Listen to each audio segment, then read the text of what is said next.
اور ان کا بیہیویئر لوگ کے ساتھ کس طرح سے تھا، اور اسپیشلی مسلم نان مسلم ریلیشن کے اوپر، ایک مسلمان غیر مسلم کے ساتھ کیسا رہے گا، ہندو کے ساتھ کیسا ہے، کرسچن کے ساتھ کیسا رہے گا، یا ایتھسٹ جو ہوتے ہیں جو خدا کو ہی نہیں مانتے ان کے ساتھ کس طرح اس کا سلیقہ ہونا چاہیے. جیسا کہ طالبان، القاعدہ، ISIS، یہ جو اس طرح کے آرگنائزیشنز ہے جو اسلام کہہ کر بم بلاسٹنگ کرتے ہیں، لوگ کا مرڈر کرتے ہیں اور کہتے ہیں اللہ اکبر.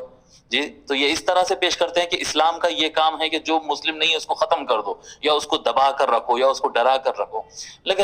لیکن اصل اسلام جو حضور صلی اللہ علیہ وآلہ وسلم نے ہم کو دیا ہے اس میں تو اس طرح سے نہیں.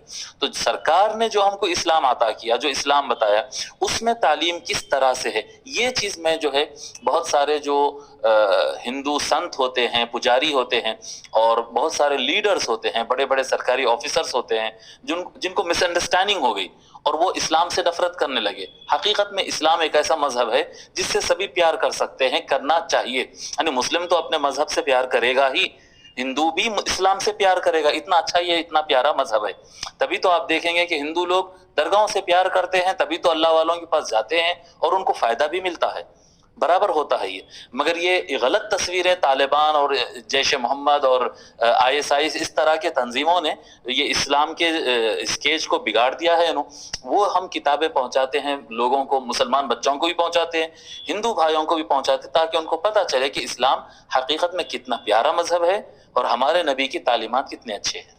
ایک آخری سوال آپ سے یہ پوچھنے کی کوشش کروں گا کہ میں آپ کو کنٹینیو واچ کرتا ہوں اور تمام علماؤں کو بھی میں واچ کرتا ہوں، لیکن علماؤں کے تعلق سے جس طرح سے آپ نے جو مشن اہل بیت ہاتھ میں لیا ہے، تو آپ اہل بیت کے تعلق سے تھوڑا سا مختصر سا خلاصہ ہمارے درشکوں کو کرے، تاکہ شولاپور شہر میں کچھ لوگوں کے دماغوں میں جو دزل چل رہا ہے وہ نکل جائے.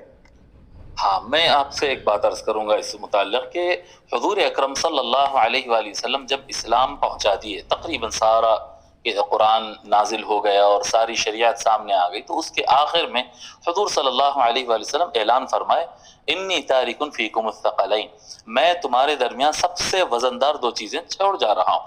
اگر تم اس کو، حدیث تو طویل ہے، میں اب حدیث تو یہاں پڑھوں گا نہیں، بیان میں پڑھوں گا. تو دو چیزیں تمہارے درمیان سب سے اہم میں چھوڑے جا رہا ہوں، ان دونوں کو اگر تم تھامو گے تو کبھی نہیں پھٹکو گے. ایک قرآن اور ایک اہل بیت. قرآن کیا ہے؟ اسلام کی تھیری جو ہے آپ کو کتاب کے روپ میں قرآن کریم میں ملتی، اور پریکٹیکل اسلام حقیقت میں جو ہے وہ اہل بیت میں نظر آتا ہے. اور حضور صلی اللہ علیہ وآلہ وسلم ان کو مضبوطی سے تھامنے اور ان کو فالو کرنے کا حکم دیا ہے.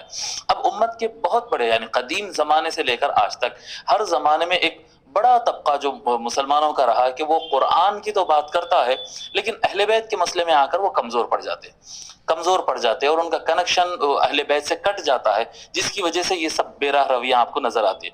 اور جب مسلمانوں کا ذکر ہوتا ہے، آج ہندوستان میں مسلمانوں کو یاد کیا جاتا ہے کہ ہندوستان میں مسلمان کیسا ہے، اورنگزیب کا نام لیا جاتا، محمد غوری کا نام لیا جاتا، شہاب الدین غوری کا نام لیا جاتا، محمود غزنوی کا نام لیا جاتا، محمد بن قاسم کا نام لیا جاتا. کیا ان سے اسلام آیا ہے؟ ان سے اسلام ہرگز نہیں آیا. یہ بادشاہ لوگ تھے، اس طرح سے ہندوستان پہ حملہ کیے، اس طرح سے اور ملکوں پہ بھی وہ آئے تھے اور جنگیں لڑے. ہر راجا کا یہ خواہش رہتی، چاہے وہ مسلم ہو یا ہندو ہو یا کوئی اور ہو، کہ وہ اپنے راج کو پھیلائے. راج کو پھیلانا ہوتا ہے، وہ مذہب کے نمائندہ نہیں ہوتے. ہندوستان میں اگر اسلام آیا تو سید معین الدین چشتی رحمۃ اللہ علیہ کے ذریعے آیا.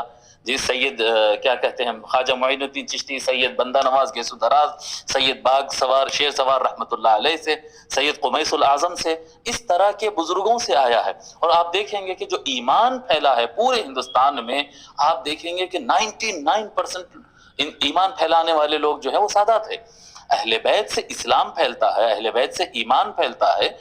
بادشاہت وغیرہ کے معاملات الگ ہے. تو اگر لوگ کو اہل بیت سے جوڑا جائے، اگر لوگ کو اہل بیت سے جوڑا جائے تو وہ اسلام سامنے آئے گا جو معین الدین چشتی اور قمیص الاعظم اور باغ سوار رحمہم اللہ کا ہے.